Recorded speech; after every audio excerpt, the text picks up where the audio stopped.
119 뺑뺑이가 생기는 이유 한창 이슈가 되었고 지금도 간간히 나오고 있어요. 이런 일이 생기는 이유에 대해서 다들 어떻게 생각하시나요? 흔히 알려진 원인들을 보면은 이렇습니다. 응급실 의료인력 및 병상 등 인프라 부족, 응급실 과밀화, 경증과 중증의 혼재, 괄호 열고 경증 환자 쏠림, 비효율적인 응급의료 전달 체계, 지원 대책 부족, 제도적 미비, 이렇게 보통 이야기를 하는데 여기서 내용을 조금 풀어보자면은 수용 병상이 부족하다. 이거는 어쩔 수 없는 거긴 해요. 주간에는 모든 직원들이 병원에 있기에 특히 중환자실 같은 경우에 주치의의 판단하에 일반 병실로 가도 되겠다. 그런 판단에 병실 조정을 해서 중환자실을 비울 수 있지만은 지금 당장 중환자실에 입원해야 하는 환자가 있는데 안 됩니다. 밤에 119를 통해 중환이 올 수 있기 때문에 중환자실을 비워놔야 합니다. 그래서 당장 입원해야 하는 중환자가 있지만 입원을 시킬 수 없습니다. 이렇게 하면은 미래에 생기지 않을 상황에 대비하기 위해 현재 확정적으로 생긴 상황을 외면하는 거잖아요. 하지만 그건 병원에서 불가능하겠죠. 응급실에서 갑자기 수술이 생길 수 있기 때문에 당장 수술해야 하는 환자가 있지만 수술실을 비워놔야 합니다. 그래서 빈 수술실이 있긴 하지만은 이 환자를 지금 수술할 수 없습니다. 그럴 순 없잖아요.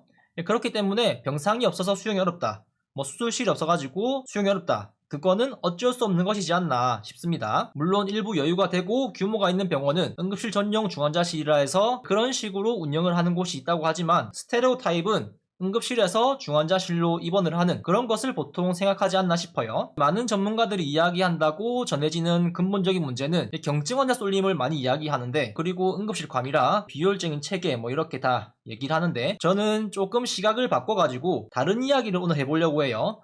그에 앞서 조금 이 부분을 이어나가보자면은 이런 이야기가 있습니다. 대한응급의학의사회에서 응급실 뺑뺑이의 원인은 의뢰한 병원의 배후 진료 능력 부족 때문, 환자를 치료할 만큼의 의료 자원이 없다는 의미, 이런 이야기가 있는데 그런데 이게 이야기하는 의도와 달리 해석되는 방향은 이런 것 같아요. 여론이 향하는 곳은 의사가 부족하다. 그래서 의대 증원을 해야 한다. 간호사가 부족하다. 간호대 증원을 해야 한다. 어떻게 보면은 맞는 말 같아 보이죠? 수많은 원인들 중에 하나일지도 모르긴 합니다만 사실 이걸 하게 되면은 이제 정치적으로 이득을 보고 이런 것들이 늘어나면은 이득을 보는 그런 집단들, 국민들도 이득을 조금이라도 보겠지만은 사실 더 큰 이득을 위한 어떤 배후 세력이 있다. 그렇게 좀 봐야 되지 않을까. 이런 정원을 증감에 따라 수혜를 받는 사업들, 대학 등록금이라든지 기타 등등 그런 정치적 또는 그와 관련된 이권과 관련해 이득을 보기 때문에 이런 쪽으로 여론을 해석하지 않나, 아니면은 의도적으로 이런 여론을 만들기 위한 기사 같은 것들을 쓰지 않나 싶기도 합니다. 이렇게 이야기하면 누군가는 너네들 밥그릇 지키기 위해서 그런 거 아니냐 이렇게 이야기하실 것도 같은데 의사는 잘 모르겠어요. 저는 간호사이기 때문에.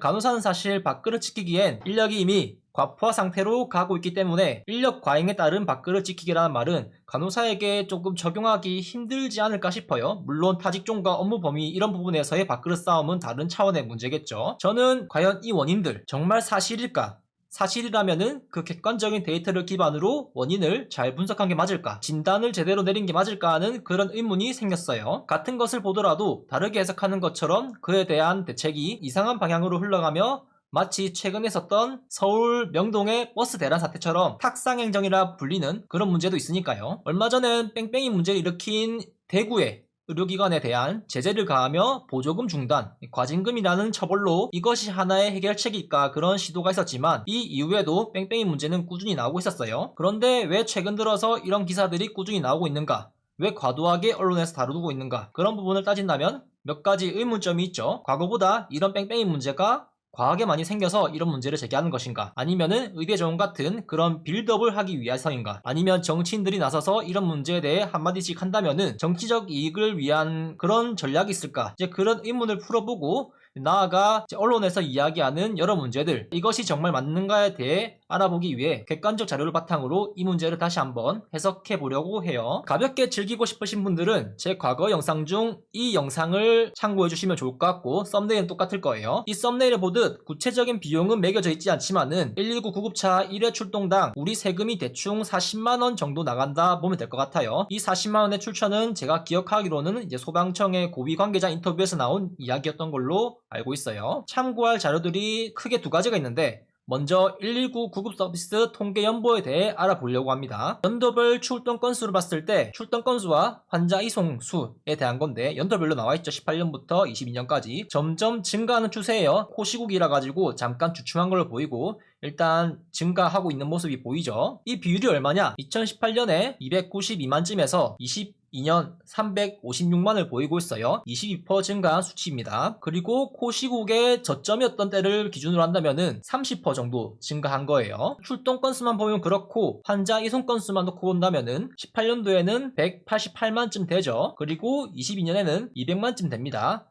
그러면은 6% 정도 증가한 거라고 볼 수 있고 20년에는 162만 23% 정도 증가한 거라고 볼 수 있어요. 이런 시점에 따라 가지고 조금 다르게 해석할 수 있다. 근데 사실 저는 2018년이 아니고 2020년을 기준으로 놓고 보는 게 적절하지 않을까 싶어요. 왜냐하면은 코시국에 이러저러한 방역 수칙이 생기고 과정들이 늘어나면서 저 같은 경우에도 이런 옷을 입고 컨테이너 격리실 같은 곳에 임시로 마련해 놓은 이제 그런 곳에 들어가 가지고 처치를 하고 어떻게 과정들이 많이 늘었기 때문에 시간들이 더 많이 걸렸어요. 그렇기 때문에 늘어난 업무량 이제 그런 걸 기준으로 한다면은 20년을 기준으로 해가지고 지금 현재를 평가해야 되지 않을까 싶어요. 환자는 줄었지만 소요되는 시간은 더 늘어났다고 봐야 되겠죠. 지금 현재는 이때와 비교했을 때 많이 완화되었지만 그런 상황에서 익숙해지며 1년, 2년 지난 상태에서 환자가 23%나 증가했다. 그러면 상당히 업무 로딩이 걸릴 수밖에 없는 구조다. 물리적으로 환자를 수용할 수 있는 인프라가 23% 수준이 아닌 그 이상으로 증가하지 않는다면은 응급실 대기 시간은 더욱이 늘어날 수밖에 없는 구조예요. 보다시피 최근 10년을 놓고 봤을 때 연평균 이송 건수가 173만인데 평균치를 상회하는 수치를 보이고 있죠. 꾸준히 출동 건수를 제외한 이송 건수만 보이는 거예요. 이송 건수와 이송 인원. 구급차 침대가 한 개거든요. 근데 옆에 앉아가지고 같이 오는 경우도 있어요. 경증 환자 같은 경우에는. 그래서 이렇게 좀 인원이 차이가 날 수가 있어요. 이렇게 가다가 개미털기 한번 하고 위로 쏘죠. 이제 나스닥 시장처럼 나스닥도 보면은 이제 20년에 일단 한번 개미털기 하고 지금 쭉 쏘고 지금 뒤에 이렇게 올라가고 있죠. 그래서 지금 이거 차트처럼 위로 쏘고 있다. 하지만 수요는 점점 더 늘어날 거예요. 더 올라갈 겁니다. 계속. 그리고 출동 건수에 비해 이송 건수가 적은데 이제 미송 건수는 102만 개 정도에서 1년 만에 126만으로 24%나 되는 비율이 증가했다는 점. 보다시피 미이송 사유는 취소가 가장 높았고요. 이송 거부, 환자의 부재 이제 이런 부분을 보면은 이용할 필요가 없는데 119를 부른 그런 비율로 봐도 무방하지 않을까 싶은데 우리가 처음 이야기했던 일출동 건수와 이송 건수의 증가 결국 환자들의 이런 119 수요가 증가했다는 것인데 이제 환자 수의 증가가 무엇과 연관이 있을까요?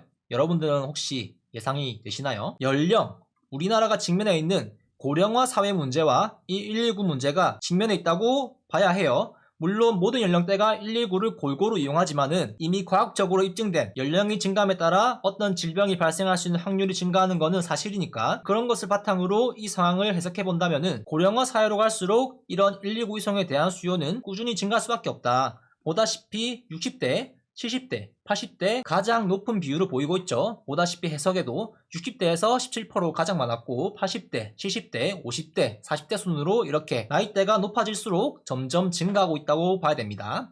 그런데 요즘 100세 시대라는데 왜 90대랑 100대는 3.5%랑 0.1%인가요? 이렇게 이야기할 수도 있어요. 왜냐하면은 90세, 100세는 적기 때문에 적은 것이다. 그렇지만 이제 80대를 한번 볼까요? 80대가 70대랑 60대에 비하면은 상당히 적어요. 그런데 80대의 이용률은 높습니다. 이 인구가 더 많은데 그렇다면은 이제 80대의 119 이용률이 연령 대비 가장 높은 비율을 차지하고 있는 게 아닐까 싶기도 해요. 이어서 볼 것은 가장 큰 문제로 꼽았던 경증 환자가 많아서 이런 상황이 발생한다. 그런 이야기를 했는데 통계로는 응급이 25%, 준응급이 31.4%, 잠재응급이 42.3%, 경증에 대한 것은 보이지 않는데 사실 119 단계에서 경증이라고 판단하기에는 어떤 의료적 진단 장비도 충분하지 않을 수가 있어요. 누가 딱 봐도 응급이네 이런 시각적으로 판단할 수 있는 게 아닌 엑스레이나 CT나 혈액 검사를 해야 판단 가능한 그런 부분도 있으니까요. 그리고 119가 항상 의사를 동반해서 타는 것도 아니기 때문에 결과적으로 의학적으로 경증이라 판단하기는 여러 환경에서 어려울 수밖에 없다. 그래서 이렇게 잠재적 응급이라고 표현한 게 아닌가 싶은데 이게 정확히 무슨 표현이냐면은 응급은 아닌데 경증이라 하기에는 애매한 그런 뜻이라고 보면 돼요. 우리가 잘 모르고 확실히 판단하기 어려울 때는 이런 표현을 쓰는 거랑 같다 해야 될까요? 애매할 때. 이거에 대해 좀 보다 정확한 데이터를 얻으려면은 응급실 분류 체계인 KTAS라는 시스템에서 데이터를 얻어야 하는데, KTAS가 무엇이냐? 응급실에서 쓰는 환자 분류 시스템 같은 거예요. 보면은 KTAS 단계에 1, 2, 3, 4, 5가 있죠. 보통은 3등급에서 2등급, 1등 클래스로 응급이라고 분류를 하고요. 그리고 4, 5등급은 경증 또는 비응급이라고 봐요. 그래서 이 4, 5등급에 대한 경증, 비응급 비율이 얼마나 되냐 보니까 평균 55%대를 보였다가, 그리고 제가 찾은 최근 21년, 22년 응급실 통계연보라는 통계를 참고했는데, 이제 1년 동안 전국 응급실 통계에서 이제 4, 5등급은 49.1%였다. 그리고 22년에는 47.6%다. 하지만 중간에 중증도가 상승하는 경우도 있어요. 하지만 이제 그런 경우를 좀 보고자 최종적으로 어떻게 퇴실을 했냐, 그런 걸 좀 보렸는데 그거는 찾기 어렵고, 일단 최초 분류에서만 이제 이렇게 조사가 되었다는 점. 하지만 고정된 수치를 본다 해도 변수가 있어요. 응급실이 수익성을 높이기 위해 가지고 의도적으로 중증도를 올리는 경우도 있거든요. 급여 인정 기준, 그런 복잡한 수익 구조 같은 게 있고, 응급실 등급 평가 같은 것을 위해 어느 정도 3등급 이상이 되는 그런 응급 환자들을 받아가지고 응급실 평가에 적용되는 그런 부분도 있다고 들었거든요. 그래서 이런 수익성과 평가에 대한 이점을 활용하고자 사실 4, 5등급 환자인데 3등급을 주고 혈액검사나 CT까지 진행하는, 어떻게 보면은 위장 응급 환자, 그런 부분까지 고려해봐야 된다는 점이죠. 뭐 쉽게 말하자면은 방어진료, 다르게 말하자면은 과잉진료, 이제 그런 부분이라 해야 될까요? 이제 그런 변수는 일단 차치하고 경증의 비율은 꾸준히 절반 가까이는 되는 상황이다. 하지만 비율 자체는 줄어들고 있죠. 49%에서 47%. 하지만 인원 자체는 244만에서 249만으로 이제 5만 명 가까이 증가를 했다. 이거는 119를 포함하고, 그리고 환자가 119를 타고자 하는 이제 도보나 자차를 이용해서 내원하는 그런 경우를 모두 포함한 값이라 가지고 119 통계량은 조금 차이가 있습니다. 결국 비율은 내려가고 있지만은 절대적인 수 자체는 엄청나게 증가하고 있다. 그리고 관가하고 있는 거는 3등급과 1, 2등급 그 수치도 이제 1년 사이에 201만에서 219만, 220만이죠 거의 19만 정도 증가한 것을 볼 수가 있죠. 그리고 이런 수요들은 연령이 높아질수록 늘어가겠죠. 건강한 청년이 감기나 독감 이런 거 걸리면은 경증이지만, 고령의 환자가 독감에 걸리면은 응급이에요, 응급. 같은 질병이지만 연령으로 인해 그냥 응급한 환자가 되어버리는 그런 부분도 있습니다. 그래서 119 통계를 다시 보면은 이 연령층 60세 이상으로 묶었는데 60세 이상 비율이 계속 증가하고 있죠. 시국에서 잠깐 주춤한 것을 좀 볼 수가 있는데, 그마저도 60세 이상은 80만대를 유지하고 있다가 91만, 최근에는 106만이 이용을 하고 있다. 이제 비율을 보면은 13% 증가했고 16% 증가했지만은 20년에서 22년에서는 32% 증가한 것을 볼 수가 있어요. 2년 만에. 이걸 참고한다면 고령화 사회가 직면한 문제, 응급실이 앞으로 얼마나 더 응급한 환자를 받을 것인가, 그런 가능성에 대한 부분과 환자 자체의 절대적인 수가 늘어날 것을 고려한다면은 전망이 크게 좋아 보이지 않는다. 물론 그에 맞게 적절한 인프라가 구축되면은 응급실이 여러모로 좋은 곳이 될 수 있겠지만, 현 시점에서는 응급실은 버티기 힘든 부서가 아닐까, 그런 생각이 듭니다. 저도 그 힘든 과정에서 버티지 못하고 일찍이 퇴사를 해버렸고요. 그리고 중증 이송 환자 같은 경우에는 심정지가 35,000건, 심혈관이 20만 건 넘고요. 뇌혈관이 15만 정도 되고 중증 외상이 13,000건 정도 됩니다. 뺑뺑이 문제가 있었던 2차, 3차, 4차 이송에 대한 부분이에요. 1차는 처음 응급실 간 곳에서 진료를 받다는 이야기고, 2차, 3차는 그 횟수만큼 응급실을 돌아다녔다는 겁니다.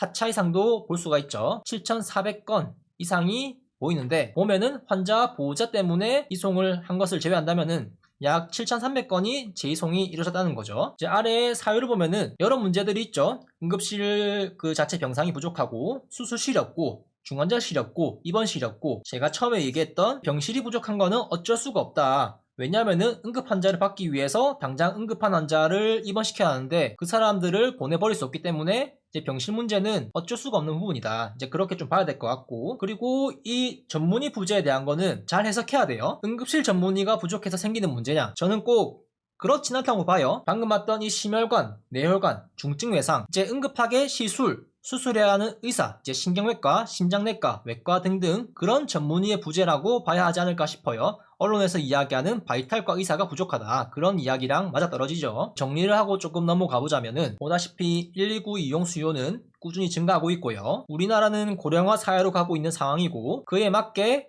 119에서 60세 이상 환자들의 이송 비율이 연도별로 압도적인 증가세를 보이고 있죠. 그와 더불어 4, 5등급에 해당하는 경증 환자, 이 환자들의 절대적인 수치도 증가하고 있는 것이 사실이고, 우리가 간과했었던 3등급에 대한 환자도 18.9만이 증가했습니다. 1년 사이에. 그럼 이제 이 환자들을 담당하는 응급실에 대해서 알아봐야겠죠. 응급실에 대한 것은 다음 영상에서 이어집니다.